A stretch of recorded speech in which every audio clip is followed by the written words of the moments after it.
September of 1990, Goodfellas, the latest film from legendary director Martin Scorsese, was given a wide release in 1,070 theaters with an opening weekend gross of $6.3 million, and it went on to make $46.8 million domestically. But Goodfellas went on to become far more than just the numbers it presented at the box office that year. It has gone on to iconic status in the nearly 30 years of its existence. Arguably, the most recognizable and quoted mob movie since The Godfather. There are few today, even non-film buffs, that have not seen Goodfellas or recognize its larger-than-life but very much real-life characters. One of the aspects of Martin Scorsese's Goodfellas that has elevated the film to the classic status it holds today is the intense realism of its depictions of life in the mafia. The story comes courtesy of the 1986 non-fiction bestseller Wise Guy that detailed the life of Lucchese crime family associate Henry Hill, portrayed by Ray Liotta, as well as his comrades like James Jimmy the Gent Burke, portrayed by Robert De Niro, and Thomas DeSimone, portrayed by Joe Pesci, in a near show-stealing performance that has gone on to Hollywood iconic status in of itself. The film centered around Hill's life in the notorious mafia and his notorious endeavors, which includes the infamous Lufthansa heist, which was at the time the largest robbery ever committed on U.S. soil.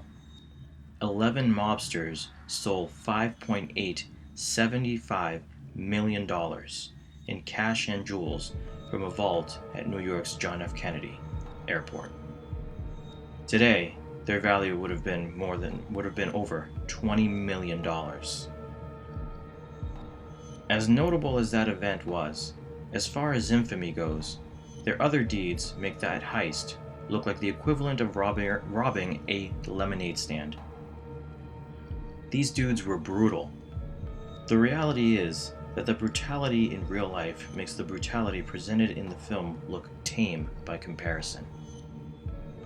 The murder of Billy Batts, for example, which was a major turning point in the film and ultimately sealed the fates of our three main characters, was in actuality too brutal to present in the film, according to the real-life Henry Hill.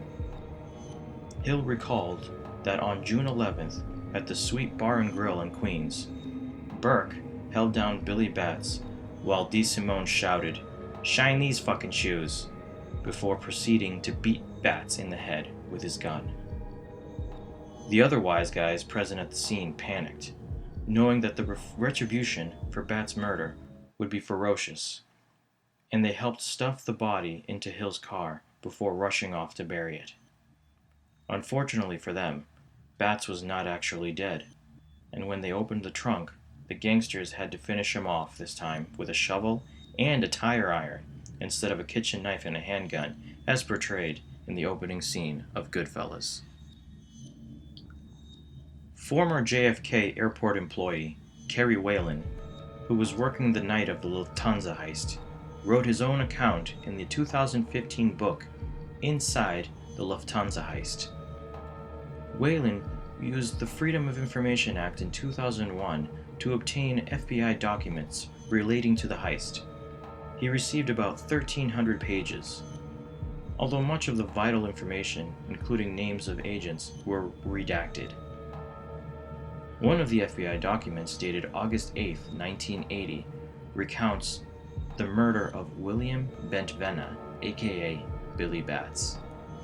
According to the report, Batts and DeSimone were out at Robert's Lounge, a bar owned by Burke, when Batts sneeringly asked DeSimone to shine his shoes, a comment that indeed caused DeSimone to go berserk.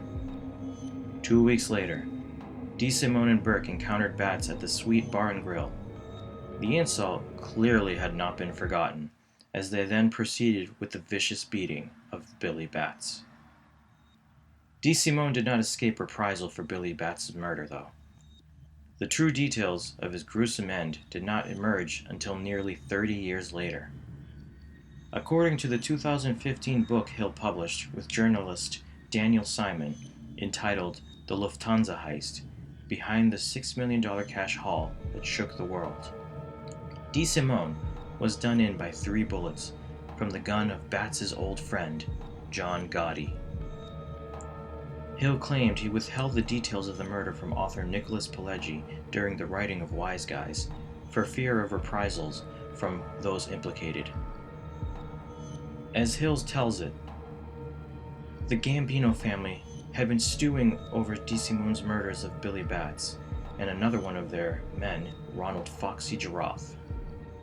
Things finally came to a head when John Gotti heard DeSimone was about to become a made man himself, and therefore untouchable. Gotti asked to meet with the Lucchese family capo, Paul Vadio. Vadio had his own reasons for wanting DeSimone out of the way. Not only had the volatile gangster put the Lufthansa heist that Vadio's gang had orchestrated in jeopardy when he lifted his ski mask during the heist, but he had also attempted to rape Hill's wife, whom Vadio happened to be having an affair with while Hill was in jail.